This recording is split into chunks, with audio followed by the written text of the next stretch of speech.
The panel conversation, the power and necessity of collective organising. Collaboration has always been central to how artists build community, create visibility and challenge inequity and exclusion in the art world. In this conversation, we'll hear from artists that are part of or have been part of formal and informal collectives, working across generations, geographies and disciplines. We'll explore how working together builds mutual support, amplifies voices and demonstrates alternative models and ways of working for organisations and institutions. And I want to explain that point a little bit more. I think we're in really interesting times, absolutely terrible times in many ways, but also we're reflecting on our work as a sector and doing this with one another in a way that I think is creating change or at least accountability. The ways in which organisations are set up don't always support artists, and I think through collectives and collaboration, artists are showing us how to work together and what organisations can look like from that. So I had this in mind when I was developing this particular panel, and as a very new member of the AN team, I will say it's been a real point of relief as well that I've come into an organisation that really cares about artists and artists' rights, and it feels really, I mean, there's a lot of difficult conversations today, but there feels like there's a lot of hope in them as well.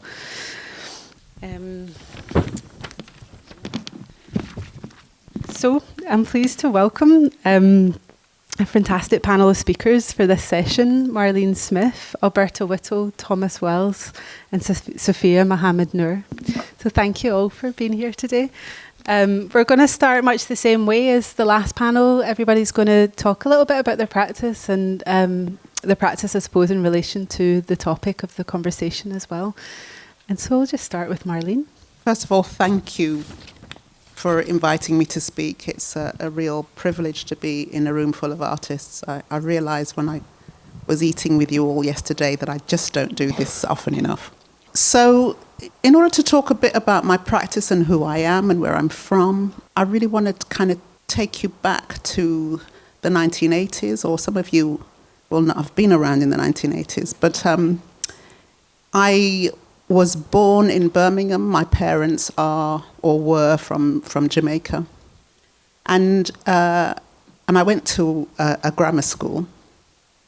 So I had this really interesting experience of being on the front line in Handsworth, but also in a sort of 1911 very demure girls' school, and at the age of 17, when I was thinking about what the future might hold for me, I undertook a project where I was looking for black artists. And for me, in 1981, 1982, black artists meant artists of African origin. And I was really lucky in that I was able to make contact with a generation of artists that had been practicing in the UK in the post-war period. So that was one of the important factors for me in terms of deciding to be an artist. But the other thing that happened at that time was that I met Keith Piper. Keith is actually here in the audience. And he was part of a group that would go on to be called the Black Art Group. So I literally went along to the opening of an exhibition at the Icon Gallery in Birmingham and found Keith there sort of just painting the walls white, having installed the show. And he invited me to come to a meeting. And at that meeting, I met other young black artists with a very similar background to myself, i.e. they were all the children of Windrush generation parents, living or being raised and art schools in sort of the inner city of the Midlands. And that group went on to organise events and exhibitions and to work in kind of proximity with each other and to think about what how to speak about our experiences as young black artists in the UK. And that was kind of a foundational moment for me in terms of my own practice. So at the time that I met Keith, I'd already made what seemed like a really precarious decision to become an artist. But it felt, it was really stepping into the unknown for me, because there were no artists in my family. And having studied art up until that point, I'd never come across any black contemporary art practitioner in all of those years. And in fact, when I told my teachers that I was going to be doing, this was my choice of subject for that essay, they were really worried. And they were worried because they also didn't know of any black contemporary practitioners. And this is, on one level it's, eons ago, but actually it's 1982, so it's not that long ago. When Natalie asked me to come and take part in this panel and to talk about my work, there are layers to talking about one's work. On the one hand, I have returned to a studio practice, and I've done that. I did that in 2020. For the first time, in fact, rented a space where I can work every day on making art, because I'd spent many decades running arts organizations. But also there's a kind of looking back to the Black Art Group as the starting point for my artistic practice, and the necessity of having a community, a little village, that was encouraging me to make work, that needed me to make work, that recognized the content of the work, and that supported me for many years to create things and to experiment with form and with content. And I think that starting point of both of being in community, not necessarily in the making itself, because I was making work in a studio on a degree course, and we didn't make work collectively. But what we did do was to bring in 82 in particular. In the October of 82, we organised what we called a convention. It was a conference at the University of Wolverhampton, or rather it was the Polytechnic in those days, and we brought together the event was called, we called it the First National Convention of Black Art. We said that the purpose of that convention was to discuss the form, function, and future of black art. And to that conference, we attracted Sonia Boyce, Lubaina Hamid, John Comfra, a whole kind of generation of artists that would go on to have long careers of art making. And we, in a room not unlike this one at Wolverhampton Polytechnic, we had a discussion about what we wanted our work to be. And so that beginning that was both focused on making sense of ourselves as individuals and ourselves as a collective, and also having a sense that the work didn't just sit in a gallery, but it had purpose and it had agency, and that it could do things and change minds, was at the foundation of my practice at that time. And that has really continued throughout my practice. Even when I was running organizations, it was really running organizations that were, to some extent, trying to disrupt the ideas about who makes art and who it's made for. So the whole idea of equity has really been very central to my practice. I'm kind of probably going over my 5 minutes, so I'm going to stop there. Thanks.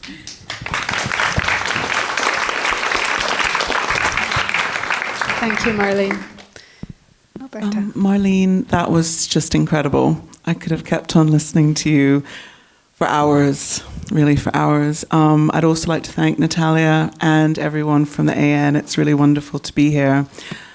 I started off today thinking I was maybe going to read something, but given the generosity of everyone's presentations, I really felt that I wanted to speak a bit more from the heart. And when I think of myself as an artist, it's usually in connection to working with other people. It's usually to try and make some kind of difference. And quite often that has occurred because of the legacies of enslavement, the colonial violence that we're still dealing with, but also this expectation of compliance that Larry spoke on earlier today. And to be honest with you, that's really where I am right now, is still really thinking about the role of artists as dissenters, as disruptors, as participants and drivers of civil dissent. And that can't happen alone. I think everyone today who's decided to come to this gathering is really invested in dissenting.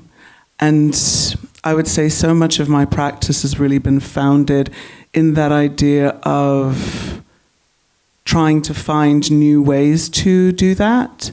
And often that's come through working with others in different forms, whether that's working with other artists or working on a committee for Transmission Gallery in Glasgow. But every time these moments happen, one of the main things I need to remember is that I don't know anything, and that actually the reason I've come together with people is because I want to learn. And I want to learn new tools and new skills to actually really try and make some kind of cohesive difference. And that's where I'm going to leave things.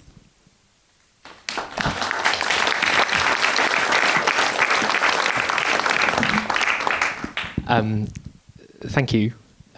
I find myself sitting on these panels, not regularly, but I find myself being with these like amazing people on this panel, amazing people in this room, and I feel like I'm in a dream, and I feel like the imposter syndrome is real, and I feel really the anxiety is amazing. But I just think that like it's these get-togethers where we can discuss artists and the role, and change has been something that has.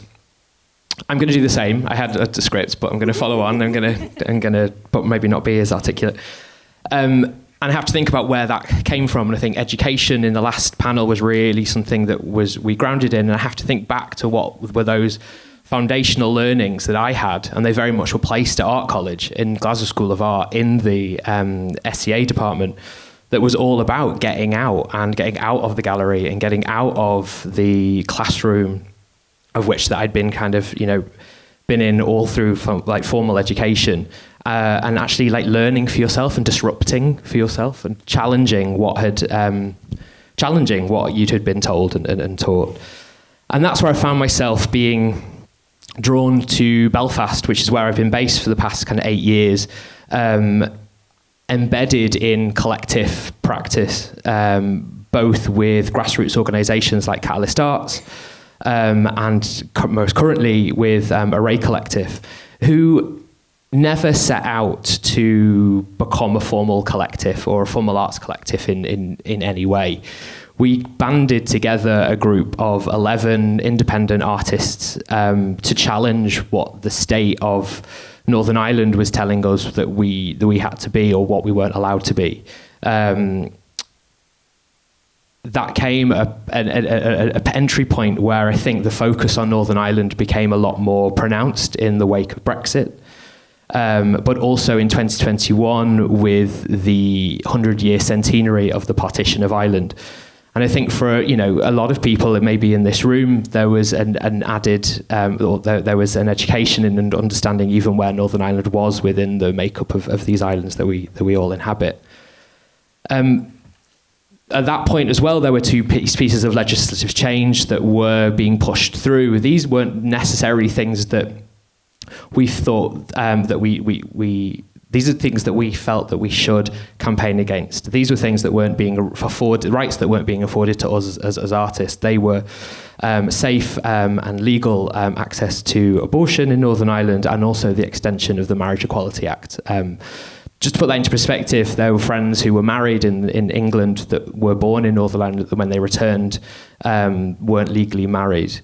I know now that doesn't seem as important if we think about that even as a structure of marriage, but at that time that was something that we as a queer and feminist-led collective absolutely wanted to push against. It led us to make the work, the Druids Ball, that was fortunately we won amazingly we won the Turner Prize, and we can't not celebrate that. We were the first Northern Irish collective to do that. And that was also incredibly important, not just for us, but for the region. We decided when we got that nomination that it wasn't just about the 11 of us, it was about the entire region of artists and activists that had been before us.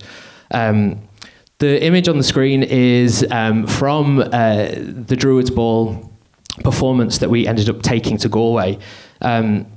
A really interesting dynamic of the work, talking about the history of Northern Ireland in relation to a wider Irish politics, taking it to an amazing place like Galway for the Arts Festival and having that discussion. At the same time, kind of what the place of Northern Ireland was within a reunification context. This image behind us was actually taken at Pride on the streets of Galway, and really talks about kind of what we want to do as a collective, interrogating the mechanics of activism, whether it be on the streets in tactics of engagement in a public way or through language. Where we find ourselves at the moment, and it's really strange talking as a group of 11, talking for a group of 11 people, like where we all find ourselves. I think one of the questions Natalia is going to ask is about what were the successes of that in relation to arts making in Belfast. And one of the things that it didn't do was change any of our lives for any radical reasons. And I think I probably speak for many people in this room, is that like kind of any successes like that don't change your life. We all had to go to work the next day. We all had to have childcare responsibilities. We all had to go and do our day jobs. But we can't take away the fact that kind of that ecology that we work with together is a real like emotional support structure and a professional support structure that we've continued to work with through into 2025, hopefully. I went completely off script, and I'm probably bambling, so I'll stop there.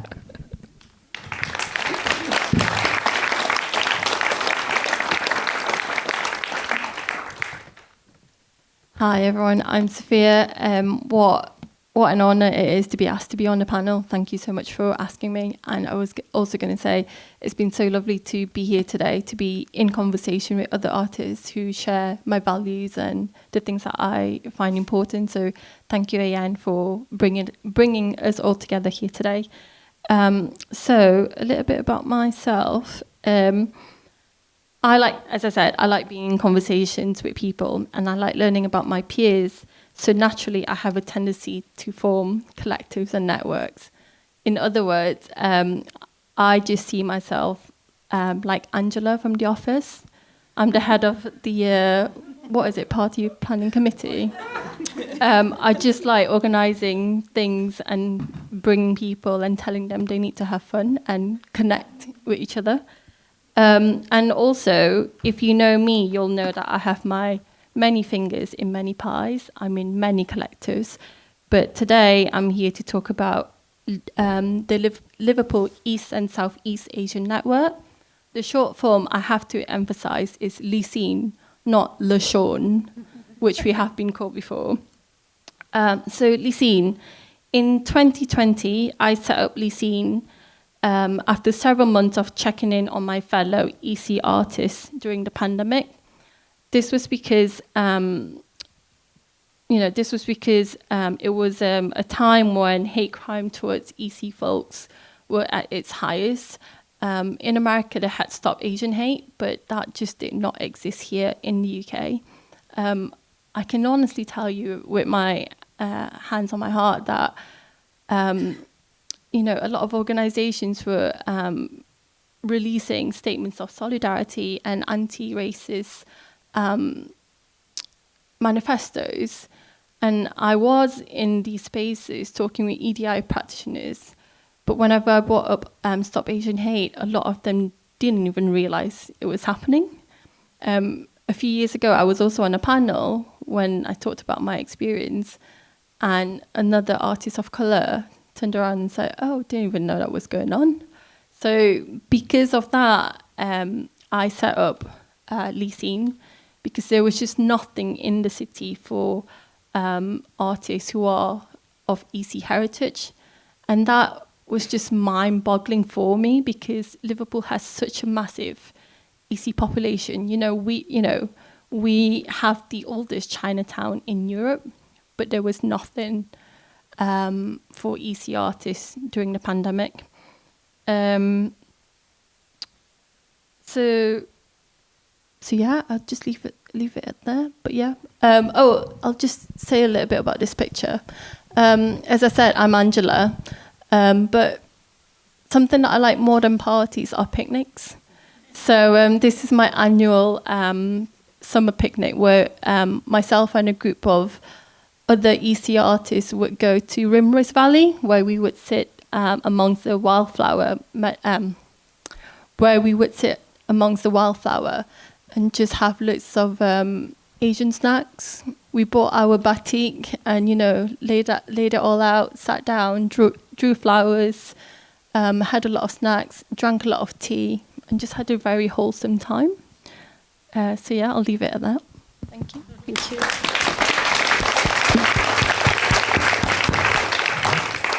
Thank you, Sufea. I don't think there's a difference between a picnic and a party.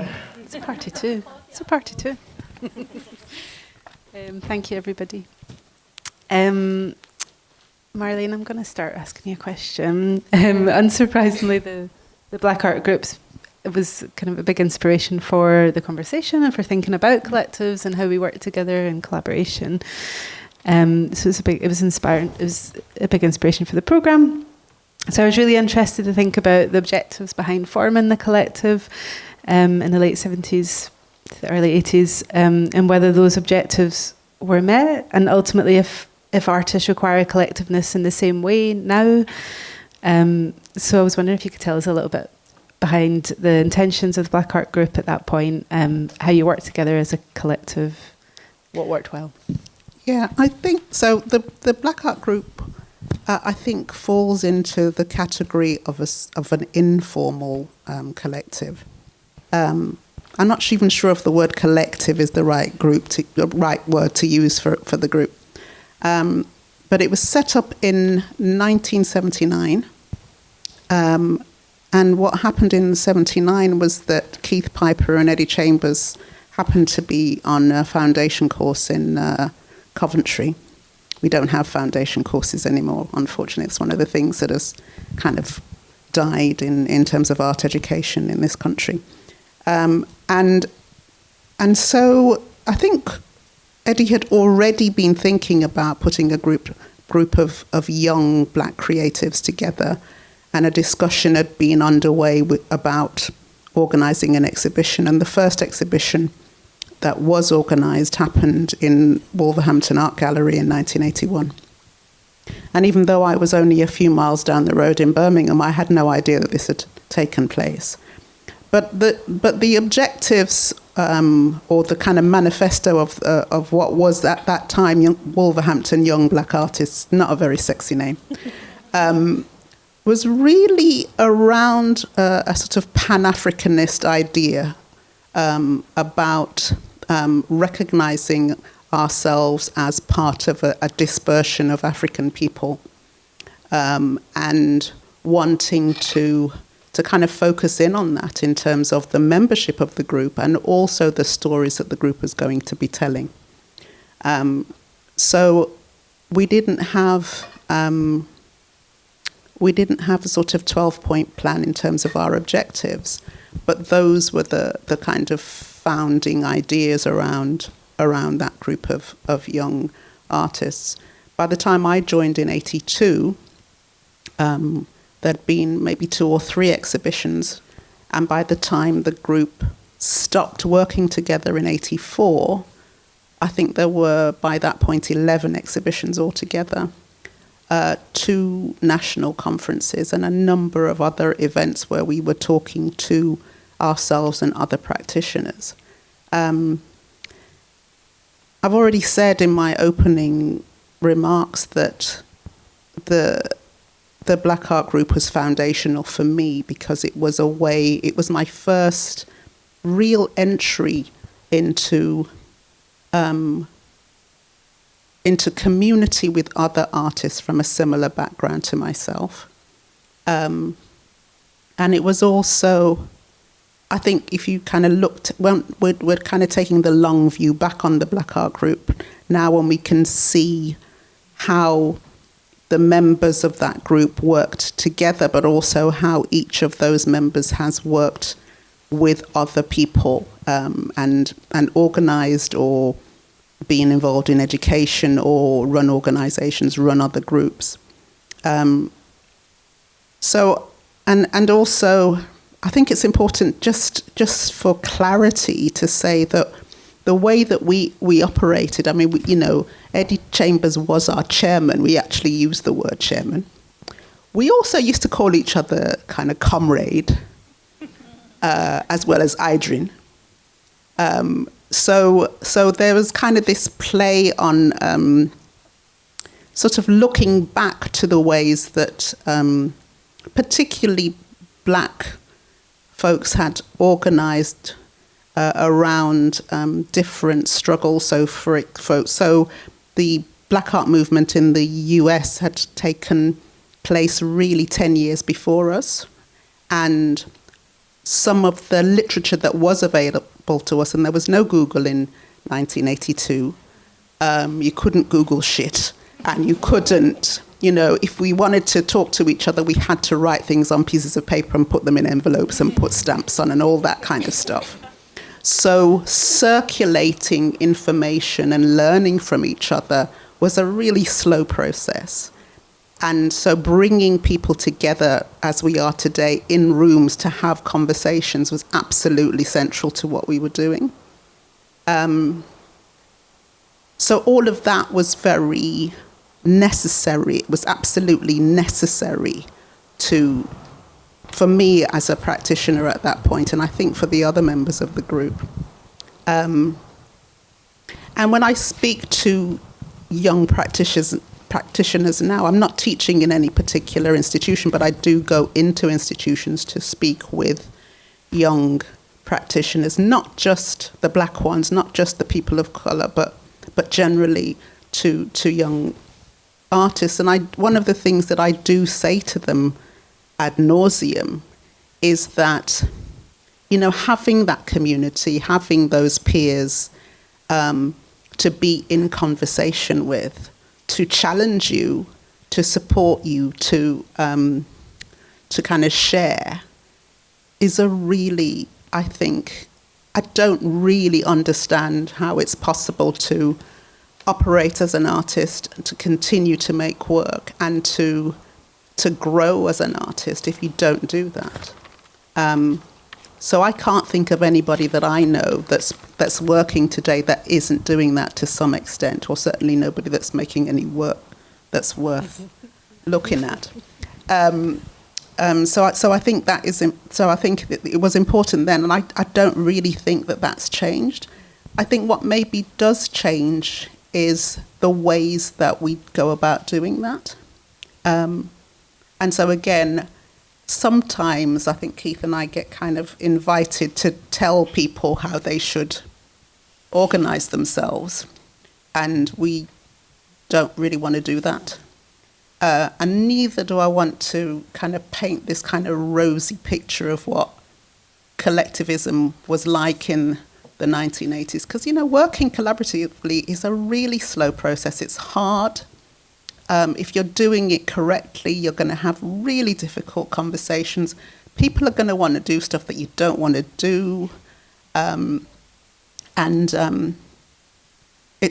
I don't want to look back to the 80s as the golden time, which I think sometimes some of the young people that I come across tend to kind of want to do that. It's like you guys really knew how to do it. We were just some young people that were trying to work out how to get stuff done, how to meet our peers, how to get our work seen, how to get our families across that threshold in terms of the gallery space. I can't remember who was speaking earlier about the redundancy of the white cube. I quite like a white cube myself. But I'm conscious of the fact that I have been crossing that threshold. Now I've been doing it for like 40 years now, and so I don't feel intimidated by that threshold. But I'm absolutely, I totally understand that that's still an issue, and that will possibly continue to be an issue. But I think if we're working in various ways in different spaces, that's the combination that I'm most excited to see. I wonder if that sort of romanticisation of a certain time of working, or even of a certain way of working, like collectives, is, when you were saying that, Marlene, I was thinking about actually what Larry was saying about this incessant need to get further and faster and to do it quickly, and it is to do with the fact that we can communicate instantly, and I think it's all connected, and I suppose that romanticisation is probably people desperately wanting to be able to slow down and to work slower. And I was thinking it was interesting to hear you talk about going back to your work and going back to work in a studio full time for the first time, and I think, I was thinking about that in relation to how you work now, I suppose. So I was thinking about, for example, Connecting Thin Black Lines, which recently closed at ICA, created by Lubena Hamid, in celebrating 40 years since the Thin Black Line, the groundbreaking group show of young Black and Asian women artists at ICA in 1985. And also, I heard you speak, Marlene, at an event in Tramway earlier this year as part of an exhibition of work by Maud Salter. And you spoke really beautifully about the impact of Maud's work on your own practice, but you weren't formally collaborating with Maud, and perhaps this is the same with most or all of the artists in Connecting Thin Black Lines, but you are in community with these artists, and I'm interested in your relationship with collaboration, community, in your work today, and how that's changed over the years as well. Okay, so there was a panel discussion at the ICA towards the end of the show, and I was being asked then about how my work is different now than what it was in the 1980s.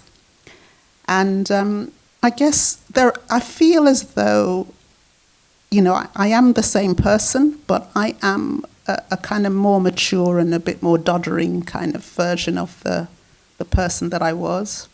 I feel like the times have changed, but I feel also that there is another kind of urgency around this time. There certainly felt in the 1980s when I was first venturing out to make art, it felt then like there was this kind of urgency around the kind of political and social and needing to kind of make some sort of pushback against what was happening then and the violence of the 80s.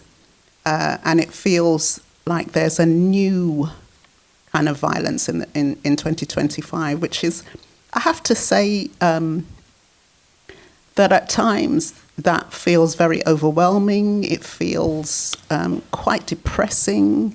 It feels, you feel like you've just cleaned the room and then somebody's come in and dumped a whole bunch of rubbish in the middle of the floor again, and you've got to start again, and you can't even use the same tools that you used the first time because it's a different mess. And for the ICA show, I was really conscious that I was conscious of that 40 years because we were celebrating, or at least marking, if not celebrating, that passage of time. And I made a new piece for the show.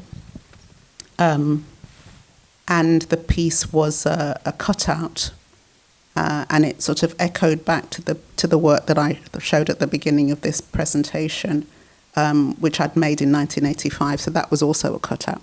And the way that the two pieces, I think, speak to each other, they differ in kind of subtle ways. So the first piece was made, it's called Good Housekeeping 3. I'm really happy to say that it's been purchased by Tate for their collection. Didn't really envisage that in 1985. But that piece was looking at so in 1985, one of the things that happened in 1985 was that Cherry Gross was shot when she opened the door to the police at her home in Brixton. And that event kind of sparked the uprisings in Brixton in 85. And so when I made that piece, I was making reference to that event. And the piece consists of a woman standing with her arm against a wall, and the words above her say, "My mother opens the door at 7 a.m. She is not bulletproof." And so there was a photograph that was actually from my mother's living room. In the photo, you see a family gathering. It's a party. So there are kind of different elements of that piece. And it's kind of didactic. It's quite in your face in terms of it speaking literally with words on the wall, talking about a particular incident. And the piece that I made in 2025 was a piece called Miss Pearl and Miss Mac. I think it's the subtitle is Day Out, and it's a cutout of two women who were actually about 20 years older than my parents. The image is from the late 60s, I would say. It's a photograph. It's taken from a photograph that I found in my mother's family album. And my mother died in 2019. And it's a photograph of two plump, middle-aged women holding hands. They're dressed in their kind of wedding finery. And I enlarged the image and made them three-dimensional, and they were kind of standing in the middle of the gallery. And so the two images are quite different on one level. They're kind of talking about the same generation of women. I think the 2025 piece is more about presence and resilience and legacy. So it's not speaking directly about violence, but it is asking questions. I hope it's still asking questions about who is inhabiting the mall in 2025. So there's I don't even want to say that it's a gentler way. I think it's just a different way of speaking back to the same or similar sort of history and juxtapositions of who people are and what their experience is. And so that's how my work has changed. It's a different route through some of the same material. And some of my work, that piece is figurative, but some of the work that I've been making recently is less figurative, and it's kind of using archival material, either from a personal archive or from a public one. It's kind of looking into history. It's playing with materiality. So the last set of work that I made was I used sugar and I used icing sugar. And I was really playing with pattern and wanting to create work that I want my audience to want to eat. I want them to smell that sugar and digest it. There's a kind of, the history of sugar is a problematic one. We love it. We're addicted to it. It kills us.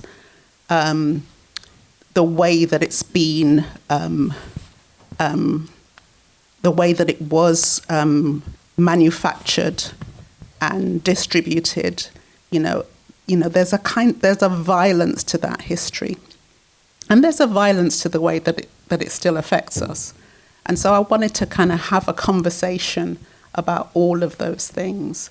And I do think the way that I approach that in 2025 is different to the way that I would have approached the same subject in 1985. And it's about just growing and learning and changing. Thank you, Marlene.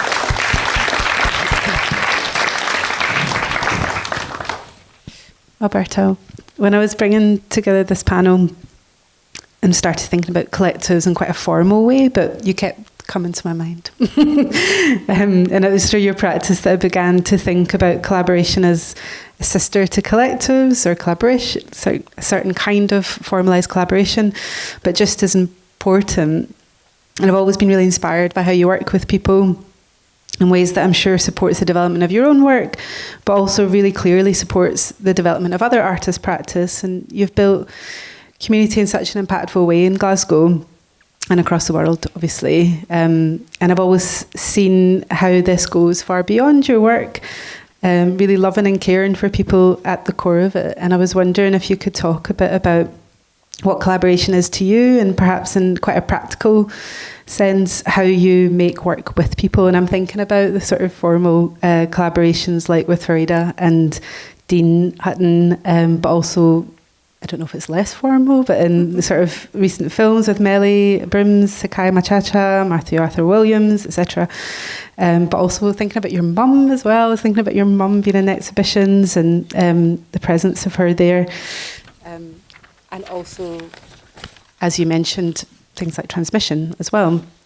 So yeah, I was wondering if you could talk about collaboration and what that means to you. Thank you so much, Natalia. I think collaboration has always been something I've been drawn to because it's a way of destabilizing power. And as a young person growing up in Barbados in the 80s, 90s, having a very colonial education and then moving to Birmingham in the 90s, and that education becoming even more colonial, what I realized was I needed other people. And I left my parents, my grandparents, my cousins, everyone to move to Birmingham and live with my dad's brother and his partner. And that really it impressed upon me how important it is to build family. And there is a quote that I was going to read earlier when I was going to be formal and read this lovely long text. And this quote is by Hortense Spillers. And she writes, "Kinship loses meaning, since at any moment it can be invaded at any time and arbitrary moments by property relations." And as a person growing up in Barbados, enslavement is everywhere. That legacy is constant. And the voice and the power to speak of that or on that is something which is not always afforded to us. I mean, even right now, we have one of the largest ancestral burial grounds in that part of the world, that hemisphere, and very few Barbadians are actually involved in creating a memorial for that. And so coming to the UK in the mid-90s, Stephen Lawrence had just been murdered, and I found myself reeling with that knowledge of how little my life might be valued in this country. And that was terrifying. And at the back of my mind, there was this colonial education. There was a colonial education that my family also impressed upon me as Black Barbadians who wanted me to do well. You know, my grandfather had moved to London in the 60s and then come back because my mother was getting ready to do the 11+, which is a mandatory exam everyone does in Barbados. It's not to go to a grammar school, it's just an exam everyone does. And so this idea of aspiration and respectability are very closely tied to my migrant experience, especially as the first generation of my family to live here for more than just a few years. And the reason why I speak on that is because it really does ground, I guess, the hope I have from my own practice. Because when Stephen Lawrence was murdered, beyond making me feel vulnerable, it also taught me that respectability will not save me, will not save any of us. And that is a phrase which has found its way into my work repeatedly. And it really felt like it was becoming more and more galvanized when the Go Home vans appeared in the UK in the early 2013, 2014. And it was at that time I went to South Africa to do a residency. And I kept coming back, and I kept coming back, and I kept falling in love with people and falling in love with the place and realizing how important it was to be outside of the West at this critical moment and to really become part of learning how to decenter my colonial education and decenter myself as a colonialized body on the continent of Africa. And those relationships, which grew really naturally with Farida Nazir and Dean Hutton, both artists who I still love very, very much, they were so important because they really reminded me of what is possible when you let go of your ego and you trust and you take risks. And they aren't the only people I collaborated with. I collaborated with my dear friend Louise Westerhout on performances looking at ableism and disability politics. And with that knowledge, I became a bit obsessed with actually really decentering my knowledge and also acknowledging the fact that really I know the least in this situation.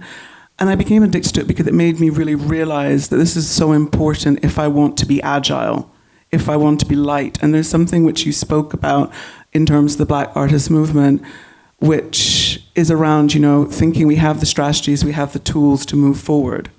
And suddenly we realize those tools don't work. And I find that in a strange way really exciting. When I was at Transmission, which happened after I came back from South Africa, I guess in 2017, and I was on the committee, we were part of a movement which decided that we were going to dedicate all of our energy to transforming into a global majority queer committee. And this would have been the first time in its history. And prior to that, really everyone in the committee had been white. They'd been white and really could also afford to do this work unpaid. And we were the first committee that was moving to become paid, so we would not be voluntary. Nearly everyone on the committee could not afford to not work in some way or was not able even to claim benefits because of visa issues. So we were a very precarious committee, but part of being in that committee meant that we had to develop new ways of thinking that for me have really been informed by Sadia Hartman's work on waywardness and wayward curating, something which for me is a way of not necessarily always being concerned with production and being busy and really trying to, like I say, not perpetuate these colonial expectations of respectability and what we are meant to be. And so we realized that the strategies we were developing could only ever be temporary. And for me, that's actually one of the most powerful legacies in doing that work for 3 years, is realizing that time and time again, we're going to have to continue to build new strategies. And I think for me, that is what art making can be, especially when you work with others. And the wonderful, loving, family-centered relationships which I have with Sakai, Matthew, dear Cece, who's there with me, holding my hand through all of this.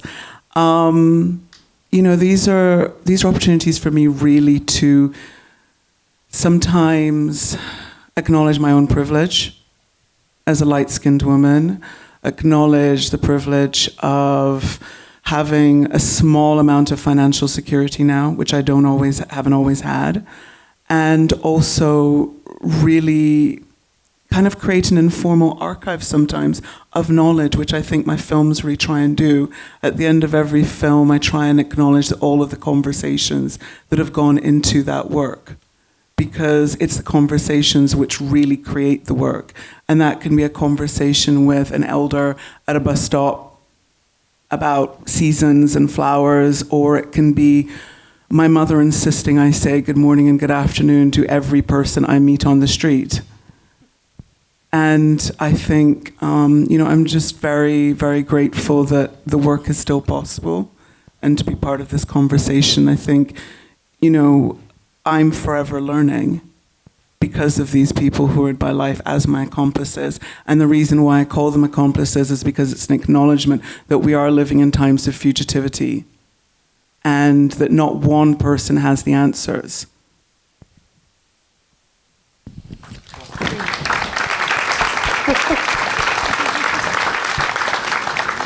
Got like a million follow-up questions to that, but I've learned my lesson from the last panel. I'm going to leave plenty of time for other people. Thank you. Thomas, I'm going to ask you a question that you've mentioned IAA Collective, and it was also on my mind and particular interest in the conversation because that Turner Prize that year was quite a statement where the jury selected a shortlist consisting entirely of artist collectives and artist-run projects for the first time in 2021.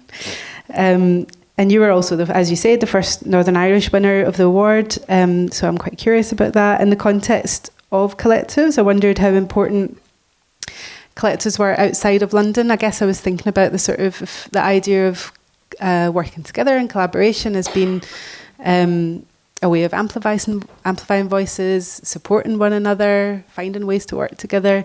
And we know that I can say that, we know it can be harder to work outside of, say, London or central kind of hubs. So I was interested in the kind of importance of working together for you guys in that context in Northern Ireland. So I suppose, as I said in introduction, like we never set out to be a formal collective. We kind of grew together out of a need for support. The context within kind of Northern Ireland is limited funds, lack of opportunities, but a real urge and drive to make work. We had been offered the first time we'd been offered to do a gallery show was in Jerwood Space. That obviously is not Jerwood Arts that it was when it was then, as part of Collaborate, which was with Shy Bairns, Languid Hands, and Kaiken, three like emerging collectives, and ourselves, Array, so it was the first gallery show we'd kind of made. And we panicked. We really were like, why are they asking us to do this? We had been known from working in Belfast as being loud ones on the streets that kind of we did banner making workshops because we were fortunate that we had a space, and very inaccessible space at the time, but had a space where we could run. We could ask people to come and make banners that were on just public rallies that we weren't organising, but we very much were being part of. So we just kind of built this reputation of being the space and being the ones that could kind of host people and make banners. So we really started from that need of support. And I think what we learned from both the Jerwood show and then the Turner Prize was that same mentality of support from a practical sharing resources or emotional support was what all of the other collectives were doing in their relative parts of the world. We had some really amazing conversations with Boss and Gentle Radical around those things of all like, why would anyone want to do this on their own? Why would anyone do anything on their own when you can kind of share all that knowledge as a within a group? And I think with the 11 of us, with our respective backgrounds from both the north, the south, from both sides of the community, and when I say community in Northern Irish context of Catholic and Protestant, and also those ones that are in between that, myself being from England, and then Alessia, who's Italian, we brought this kind of like melting pot of ideas and conversations and debate as well. And it's funny, that thing around it. So when you were talking about the collective in the 80s, it sounds so similar. Like working as a collective is blooming hard, and it causes arguments and it causes frustrations. And But like any group of people, you kind of you can bypass that through the success and support from each other.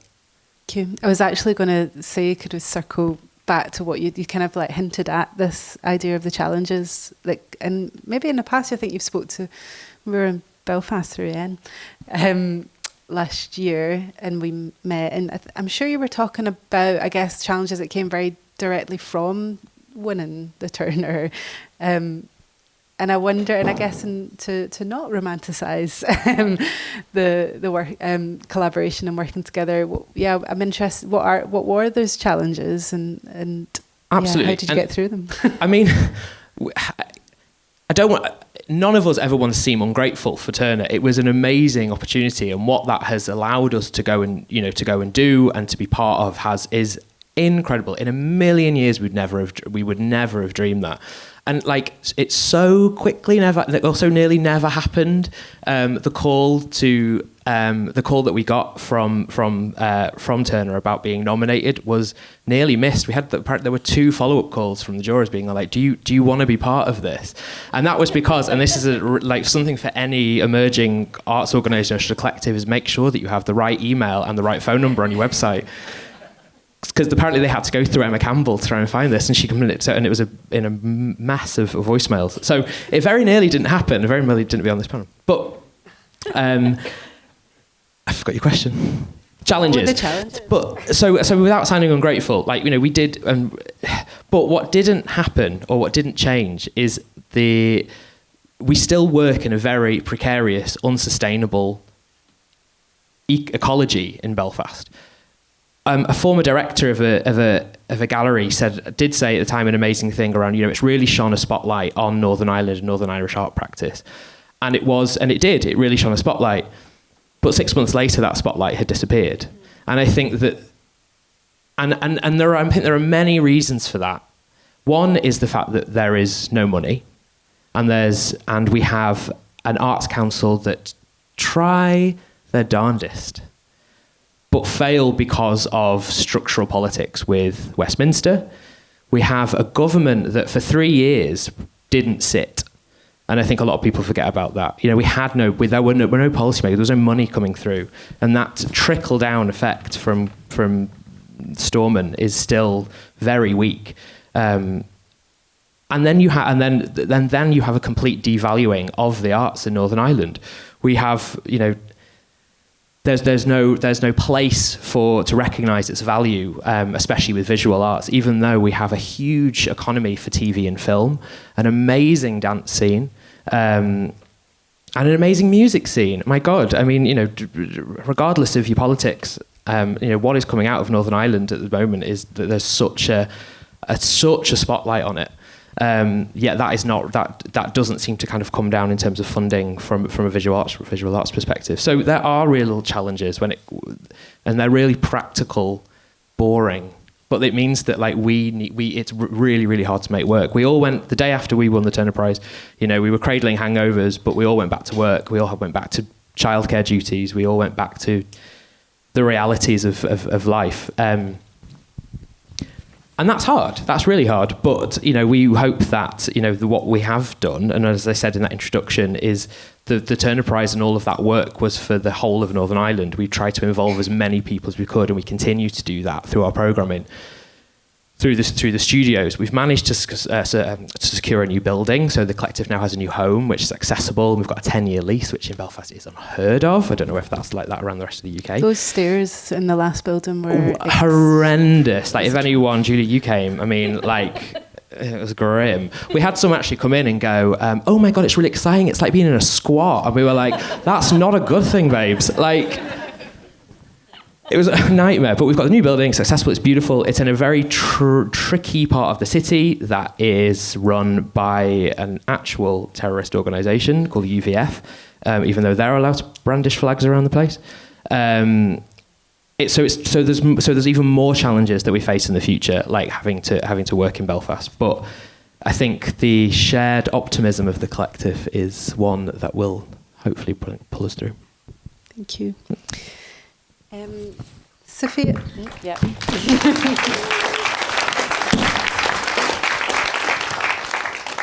Sufea, we were talking in the earlier panel quite a bit about the responsibility that's put on artists to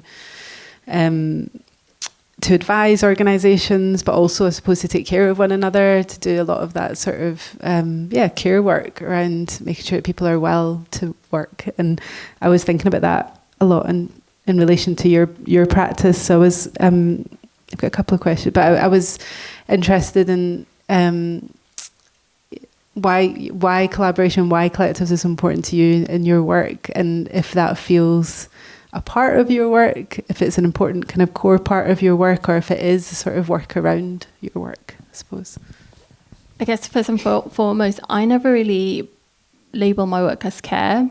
Those around me will know that I always roll my eyes when people say, "Oh, you do a lot of work around care." But for me, that's just basic manners or basic ways in which you're supposed to treat, people around you. You treat others how you want to be treated. And I guess maybe this is a trauma response from growing up with having a very strict Asian mum. Or being the eldest in an Asian family, act of service is just part of who I am. And I guess when I see, during the pandemic, I was always just checking in with individual people, and it just makes sense to host obviously a coffee morning, and bring people together so that they can connect with each other, and it's not just me kind of having to be the conduit between people. But what was your question again, please? It was, I guess, understanding if that was a part of your work. And I wasn't just thinking about that collective, but I was thinking about the other sort of groups that you've been part of, but also even just things like the Royal Standard. And I don't know if you see it that way, but I think these are roles where you're kind of really, and I won't take care, but I think that, doing a lot of the work around making sure that people can practice and, and sort of the I'm trying not to say care. I think, for me, it goes back to Larry's speech earlier today, if it doesn't exist, build it. So quite a lot of the time, I feel like the structures that I need to work in don't exist, or the support network that I need don't exist. So, with Lysine, it was very much a case of oh, for goodness sakes, I'll do it. I'll build that structure. And similarly with the studios as well, I can see the gaps in the structure, and then I guess I've felt the compulsion to do that work because I need it. So it's more of I suppose, not me liking building structures or being organised and so on and so forth. It's more of I'm just building the things that I need. But ironically, it means that because I'm doing that work, I don't actually get to do the practice. But I've been thinking a lot about this recently because, I've made really great friends from building Lysine or founding Lysine. It doesn't always have, an exhibition or a monumental artwork should not always be the end result. It could just be a very dear friendship and you don't even have to be in the studio, one of my dear friend, we go to the sauna every Wednesday. We've got Wellness Wednesdays, guys. But those are also the spaces where we have really deep philosophical, conversations, and we talk about art, we talk about history, we talk about our experiences. And then I suppose that is practice in itself, kind of enriching each other so that you can then go off and do the work that you need to do. So it might not be, an exhibition or a big artwork. Although I have to say, one of my proud moments from having funded Lysine was the dumpling vision workshop we had for Eurovision. Heritage Lottery Fund always raves about it when they talk about things that they funded. But that was, things like that I like to do. But as I said, it doesn't always have to be, I guess my saying in life, it's not that deep, guys. It doesn't have to be a big thing. Such a good way to end that particular part. I'm going to say thank you to the panellists. A round of applause, please.